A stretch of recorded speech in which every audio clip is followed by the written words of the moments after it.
Muito bem. Primeiro queria agradecer pelo convite do Boletim Comunitário da Universidade Cândido Mendes.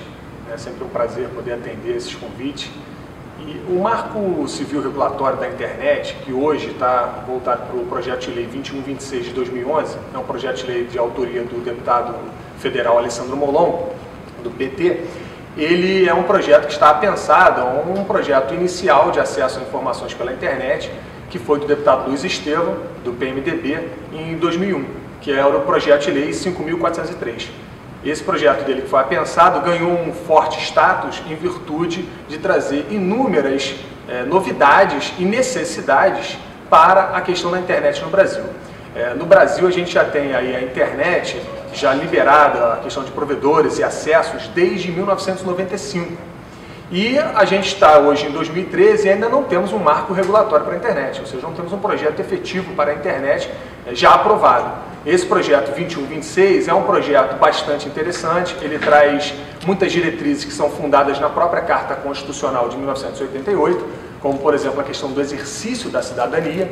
Ele tenta preconizar bastante a garantia da democracia e ao mesmo tempo o exercício da cidadania, contrabalanceando aí contrapontos como, por exemplo, a liberdade de expressão e o direito à privacidade, o direito ao governo ele ter conhecimento do que você fala na internet, das suas comunicações, postagens, ou até mesmo em relação à questão de vigilância, como atualmente a gente vê em relação a algumas manifestações populares. Quer dizer, até que ponto isso pode ser permitido ou não.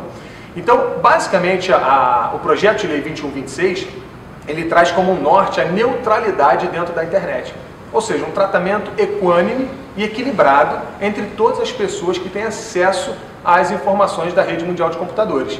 Então é basicamente esse o norte que se dá. Agora, trazendo todo o escopo de cidadania, tentando estabelecer dentro da internet os mesmos tratamentos que são dispensados ao Estado Democrático de Direito fora da internet, daí a importância e relevância, principalmente recentemente com a questão dos Estados Unidos, que ficou aí a suspeita de que teriam invadido alguns dados, ou tendo conhecimento de dados sigilosos, monitoramento de informações, então acabou ganhando um relevo muito grande esse projeto de lei. Só para ressaltar, Antônio, hoje o projeto de lei, na data presente que ele está fazendo a entrevista, ele era para ter sido colocado em pauta de votação. E houve uma reunião de líderes partidários em Brasília que retiraram o projeto de lei, que provavelmente deve ser votado somente na segunda semana de agosto, porque na primeira eles vão votar a questão dos royalties do petróleo. O Marco Civil ele virá como efetivamente uma reviravolta no mundo da internet dentro do Brasil, pelo menos. Mas nós tivemos recentemente, em maio, entrando em vigor, o decreto 7462 de 2013, que regulamentou a questão do e-commerce, ou seja, o comércio eletrônico. Então ele veio a introduzir alguns dispositivos para o Código de Defesa do Consumidor, alterando a relação que é estabelecida nas vendas pela internet. Então ele trouxe uma série de seguranças para aquele usuário que adquire produtos ou até mesmo serviços por meio da internet. Um dos temas interessantes foi a questão das compras coletivas, que até então as compras coletivas não tinham uma regulamentação. Elas surgiram há alguns anos, foi uma novidade, e não havia regulamentação, não pelo Código de Defesa do Consumidor, que é o mais importante nesse caso. E aí esse decreto, que passou a vigorar a partir de maio deste ano, ele já trouxe inúmeras exigências normativas para quem atua nesse setor. Porém, em recente pesquisa levantada, verificou-se que a maior parte das empresas que operam pela internet, vendas, serviços ou mercadorias, não estão cumprindo ainda essas determinações. Eu acho que hoje a gente tem que dar uma grande força, aí, já que está com manifestações populares, movimentos, e apoio para a aprovação do projeto de lei 2126 de 2011. Acho que ele será de grande valia para as relações na internet, porque as relações na internet realmente necessitam já há mais de 15 anos dessa regulamentação. Esse marco regulatório precisa sair não só para a sociedade dentro das relações, mas até mesmo para ajudar o Poder Judiciário no julgamento das causas que se relacionem com o direito digital. Isso hoje é de suma importância em virtude da divergência jurisprudencial que se instaura no país acerca desses temas. Acho importante a gente imputar sim crimes de forma bem tipificada acerca de invasão de dados, invasão de informações que sejam restritas à privacidade do indivíduo, como fotos, por exemplo. Acho importante a gente também instituir uma tipificação própria para os crackers, para que isso fique bem definido em relação ao que são os hackers, né? Hoje eu tenho, confesso, isso é um temor pessoal, um temor muito grande acerca do que vem a ser realmente esse processo de votação por urna eletrônica. Confesso que eu não tenho 100% de confiança no resultado de uma urna eletrônica, tanto que é um processo que não é adotado em nenhum país do mundo, porque muitos, inclusive, alegam a facilidade de violação do sistema. Tudo que é eletrônico, tudo que é transmissão de dados, é fácil, ou pelo menos é possível, melhor dizendo, que seja invadido e seja alterado.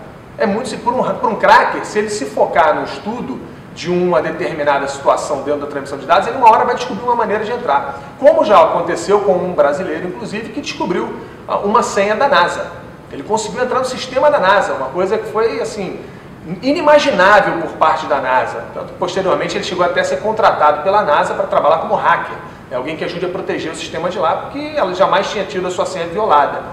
Então, quer dizer, violar a transmissão de dados de uma urna eletrônica, por exemplo, é um negócio que também tem que ser analisado. Será que realmente é o melhor processo? Não é porque ele é o mais célere que ele é o mais seguro. Então, a gente tem que fazer essa análise, é uma ponderação.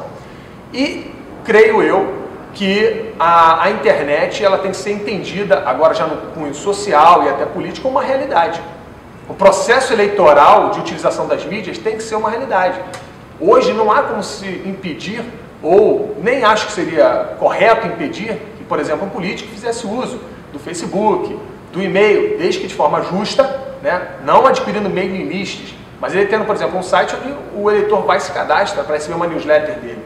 Agora, não ele comprando mailing list para mandar para aquele eleitor sem que ele tenha solicitado o recebimento dessas informações, sem que ele tenha, de certa forma, admitido essa transmissão. Porque senão você vai ter sua caixa de e-mail lotada de e-mails de um monte de empresas, políticos, pessoas que você nunca se cadastrou, nunca se interessou.